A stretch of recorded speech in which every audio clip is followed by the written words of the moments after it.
Ave Maria, cheia de graça, o Senhor é convosco. Bendita sois vós entre as mulheres, e bendito é o fruto do vosso ventre, Jesus.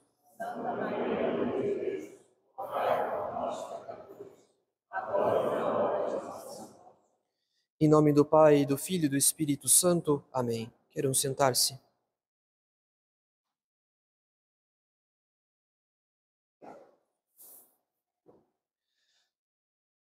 Na tarde do mesmo dia, que era o primeiro da semana, os discípulos tinham fechado as portas do lugar onde se achavam por medo dos judeus. Jesus veio e pôs-se no meio deles, disse-lhes ele: a paz esteja convosco. Quando nosso Senhor aparece aos discípulos, ele age como um pai de família que consola os filhos amedrontados. De fato, os apóstolos eram a família de nosso Senhor, porque no livro do Êxodo está escrito: cada um de vós tome um cordeiro por família, um cordeiro por casa. Se a família for pequena demais para um cordeiro, então o tomará em comum com seu vizinho mais próximo. Em outras palavras, caros fiéis, comer a Páscoa era um rito familiar. Quando Deus instruiu Moisés sobre o rito da Páscoa, era o pai de família que imolava o cordeiro, como sacerdote da casa, enquanto sacerdote da casa. Além disso, quando os hebreus comiam a Páscoa, o derramamento de sangue e a refeição do cordeiro representavam que o próprio Deus associava os hebreus como membros da sua família. Ou seja, havia uma misteriosa comunhão de carne e de sangue entre o próprio Deus e os hebreus por meio do Cordeiro Pascal. Portanto, quando nosso Senhor instituiu a Eucaristia no contexto da Páscoa judaica, ele tratou os apóstolos como a sua família. Aquele rito já era um rito familiar, mas pela Eucaristia não era mais um animal que representava a comunhão de carne e de sangue entre o próprio Deus e seus filhos. Pela Eucaristia era a carne e o sangue de Jesus Cristo que dava aos homens o direito de se tornarem filhos adotivos de Deus. Sendo assim, quando nosso Senhor aparece aos discípulos amedrontados, reunidos em segredo por temor dos judeus, Jesus Cristo lhes aparece como um pai de família. Aquele que associa os apóstolos à família do próprio Deus por meio do sacrifício da cruz. E como pai de família, como chefe da casa, ele consola a sua família espiritual, dizendo: a paz esteja convosco. Essa cena do Evangelho tem muito a dizer às nossas próprias famílias. Afinal de contas, caros fiéis, Jesus Cristo é chefe, ele é cabeça da igreja, ele é pai espiritual, porque foi graças ao mistério da paixão que nós nos tornamos filhos adotivos de Deus. Sem o sacrifício da cruz, Deus não poderia ter nos adotado como seus filhos. Sem o derramamento do sangue de nosso Senhor, nós não entraríamos numa comunhão de sangue com o próprio Deus. No entanto, não é apenas nosso Senhor que exerce a função de chefe e de cabeça espiritual. O pai de família também exerce. O pai de família é chefe e cabeça espiritual da sua própria casa. Ora, Deus deu uma autoridade ao pai de família para governar a casa. O pai de família participa da autoridade e da paternidade do próprio Deus para governar em seu nome a casa. Sendo assim, o pai de família não é chefe apenas diante da esposa e dos filhos. Ele é chefe, antes de tudo, diante de Deus, a quem ele deverá prestar contas do exercício do seu governo. Nesse sentido, o pai de família não deve administrar apenas os bens materiais da casa. Não deve proteger a família apenas dos perigos contra a integridade física dos membros da casa. Não deve se ocupar apenas da prosperidade material da casa. Acima de todos esses deveres, a primeira obrigação do pai de família é conduzir a sua casa à pátria definitiva, que é a bem-aventurança eterna. É verdade que o pai de família não influi internamente sobre os membros da casa, como o sangue que circula no corpo, ou como a graça que age sobre a nossa inteligência e vontade por meio das boas inspirações. No entanto, isso não impede que o pai de família seja verdadeiramente o cabeça da casa, por meio de um governo externo, que ele exerce com autêntica autoridade dada pelo próprio Deus. Assim como, por uma ordem sua, um general é capaz de comandar centenas de subordinados, do mesmo modo, por meio de sua prudente administração, o pai de família coordena os membros da casa, a fim de que a família se conserve unida e feliz. Ora, é certo que o pai de família recebe de Deus todas as graças de que ele necessita para governar com prudência a sua casa. Pois o chefe não pode conduzir a sua família a um fim sobrenatural, senão por meio de auxílios sobrenaturais. Em outras palavras, se o objetivo final da família é encontrar-se na pátria definitiva, que é a bem-aventurança eterna, ninguém pode atingir esse fim sobrenatural se não auxiliado constantemente pela graça divina. Portanto, é certo que o pai de família recebe do próprio Deus, no exercício da sua autoridade, todas as graças que lhe são necessárias para conduzir a sua casa à vida eterna. Esses auxílios sobrenaturais são garantidos por nosso Senhor por meio do sacramento do matrimônio, que dá aos esposos o direito às graças de Estado, ou seja, aquelas boas inspirações, aquelas luzes, aqueles auxílios de força e de coragem para exercer santamente os deveres matrimoniais e familiares. Porém, a condição para que os esposos recebam essas graças é que eles mesmos vivam na graça santificante e que tenham vida de oração. Do contrário, se os esposos não vivem na graça, eles se tornam então cegos e surdos para as doces e suaves inspirações do Espírito Santo.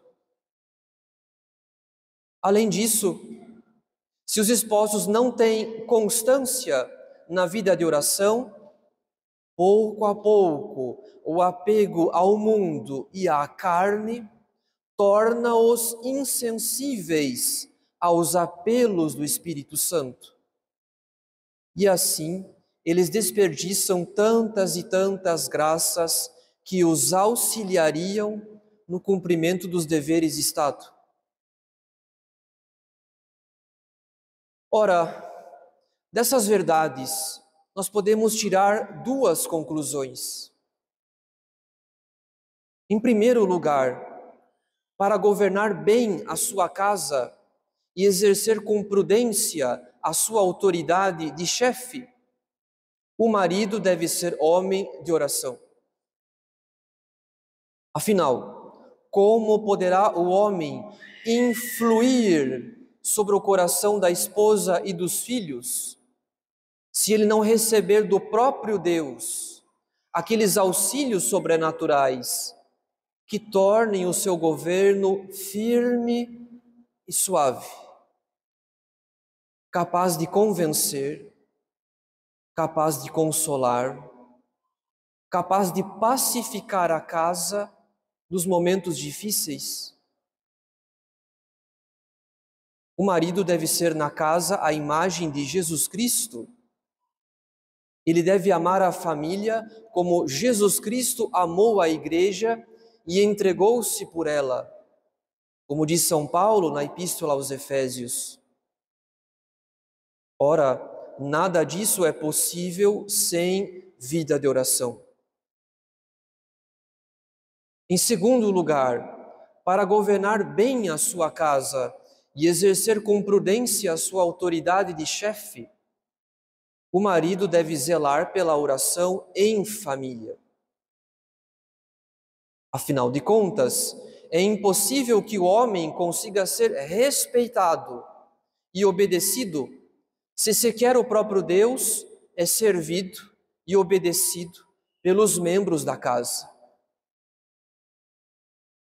Em outras palavras, o marido não poderá exercer com eficácia a autoridade que recebeu do próprio Deus se não existe um espírito sobrenatural na família. Se Deus não habita naquela casa, no coração de cada membro da família. Sendo assim, é pela oração em família que o marido adquire autoridade de fato sobre a família. Porque onde houver hábito de oração, aí também haverá docilidade ao governo do marido, respeito à autoridade do marido, assim como a união da família pelo vínculo da concórdia e da paz. Não sem motivo, nosso Senhor aparece aos seus filhos espirituais, aos seus discípulos, dizendo: a paz esteja convosco. Ainda que os apóstolos estivessem amedrontados, reunidos a portas fechadas por temor dos judeus, no entanto, eles permaneceram unidos em oração. E Jesus Cristo não deixou de consolar a sua família espiritual, anunciando-lhes a paz e comunicando-lhes em seguida o Espírito Santo. Ora, é certo que o marido não é o diretor espiritual da esposa e tampouco dos filhos. Ele não tem direito de saber o que se passa na consciência da sua família. No entanto, isso não impede que ele tenha uma autoridade que vem do próprio Deus, a fim de zelar pela oração em família. Cada um de nós deverá prestar contas da própria vida diante de Deus, mas o chefe também presta contas da sociedade da qual ele é o cabeça. Então cabe ao marido zelar para que haja oração em família, a fim de que a família adquira um espírito sobrenatural, um espírito de caridade, um espírito de concórdia e de paz. Por outro lado, caros fiéis, a nossa experiência confirma que não são os homens que mais se dedicam à oração, e sim as mulheres. A mulher, por natureza, é mais afetiva, é mais sensível. E quando ela combate as desordens das paixões, ela encontra, pouco a pouco, na caridade do Sagrado Coração, toda a suavidade de que sua alma necessita.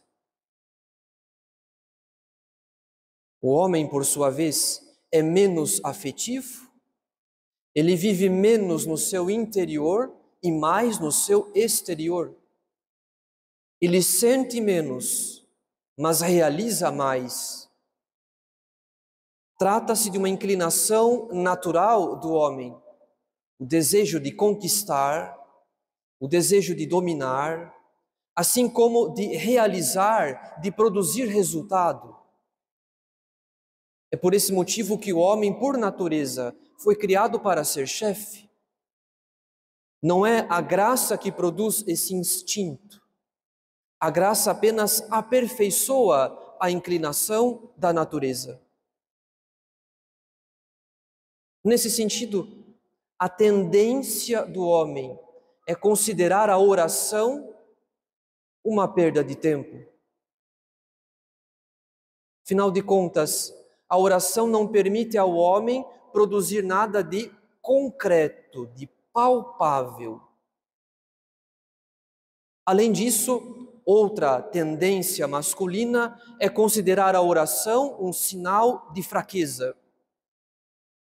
Na medida que é próprio do orgulho do homem querer dominar as suas próprias inclinações, ou então dominar uma situação externa por meio de suas próprias forças. É por esse motivo que muitos homens não aceitam se confessar enquanto não tiverem vencido por si mesmos suas dificuldades pessoais para praticar a virtude. O orgulho faz com que o homem sinta vergonha de pedir, ou melhor, sinta vergonha de rezar para vencer suas más tendências ou governar a sua casa. A tendência do homem é considerar a oração um sinal de fraqueza pessoal ou de insuficiência pessoal. Mas apesar disso, Deus fez do homem chefe da casa. Assim como nosso Senhor escolheu Pedro para ser o chefe visível da igreja, ainda que Pedro fosse tão inconstante e passional. Nosso Senhor poderia ter escolhido o discípulo amado, o discípulo casto, poderia ter escolhido João. Porém, mesmo João reconhece a autoridade de Pedro, porque quando ambos correram até o sepulcro após a ressurreição, João chegou primeiro, porém não entrou. Deixou que Pedro entrasse primeiro, respeitando assim a sua autoridade como chefe visível da igreja. Portanto, caros fiéis, se os homens costumam ter maior dificuldade para a vida de oração do que as mulheres, isso não impede que sejam eles o cabeça da família, aquele a quem a providência reservou todas as graças necessárias para governar a casa com prudência. Sendo assim, é preciso que o homem compreenda que ele não poderá governar com toda a sua força se ele não participar da força do próprio Deus. Ou seja, ele precisa, antes de tudo, se reconhecer fraco. Ele precisa dar provas de humildade, admitindo a sua fraqueza, a sua incompetência, a sua ignorância, a fim de recorrer com confiança ao tesouro de graças que a providência lhe reserva pela oração. Em resumo, é preciso que todo homem compreenda que a oração não o fará menos homem, apenas menos orgulhoso. A oração não é um sinal de fraqueza pessoal, mas é a fonte de uma força sobrenatural para tornar eficaz o seu ofício de chefe. Isso quer dizer que cabe ao marido zelar pela oração em família. A oração em família garante maior suavidade ao ofício do marido, pois onde houver hábito de oração, aí também haverá docilidade ao governo do marido e respeito à autoridade do marido. Além disso, a oração em família é a maior herança que os pais deixarão aos seus filhos. Quando os pais rezam juntos, os filhos percebem, pouco a pouco, que a religião não é apenas uma prática exterior, e sim um dever de consciência, algo que eles deverão manter pelo resto da vida. É por isso que uma das maiores consolações da vida adulta e da velhice, quando os pais já tiverem partido para a eternidade,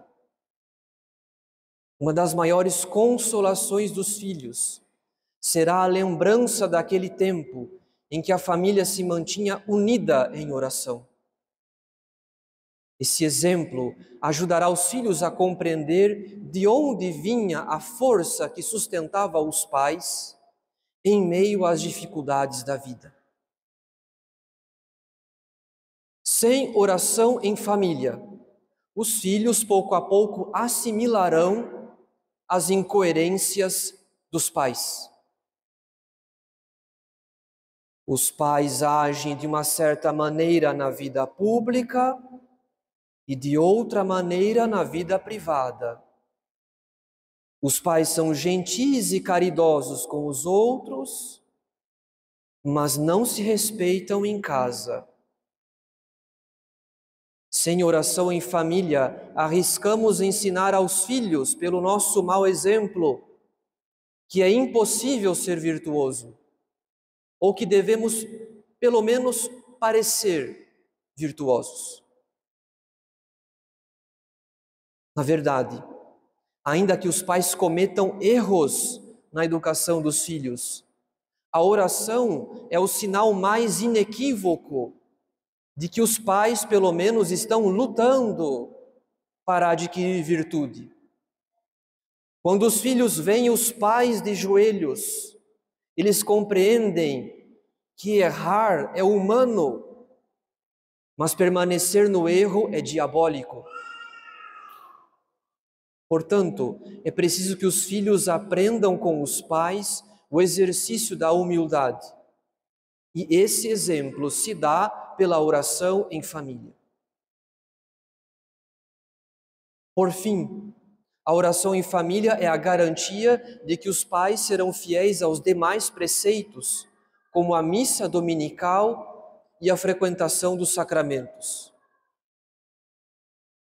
Afinal de contas, caros fiéis, a ausência de oração em família, pouco a pouco, conduz ao abandono do preceito dominical e da frequentação dos sacramentos.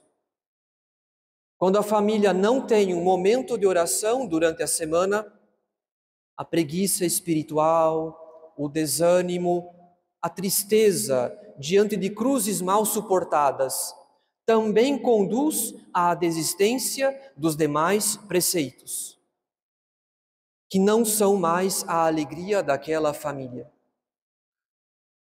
Ora, esse é o maior perigo que uma família pode encontrar: o perigo de abandonar os sacramentos depois de ter abandonado a oração. Se a família não se encontrar unida ao pé da cruz, unida ao pé do altar, como então essa família poderá suportar as próprias cruzes, as cruzes do cotidiano, sem contemplar na cruz do Salvador o exemplo máximo de espírito de sacrifício? Pois primeiro a família se desprende da cruz de Nosso Senhor, para depois cair sob o peso das próprias cruzes cotidianas. Sendo assim, se cada uma das nossas famílias tivesse que definir em um nome qual espírito prevalece na própria casa, qual nome usaria? Espírito de piedade? Espírito de caridade? Espírito de concórdia? Ou então espírito de confusão? Espírito de egoísmo? Espírito de discórdia? Espírito de rivalidade?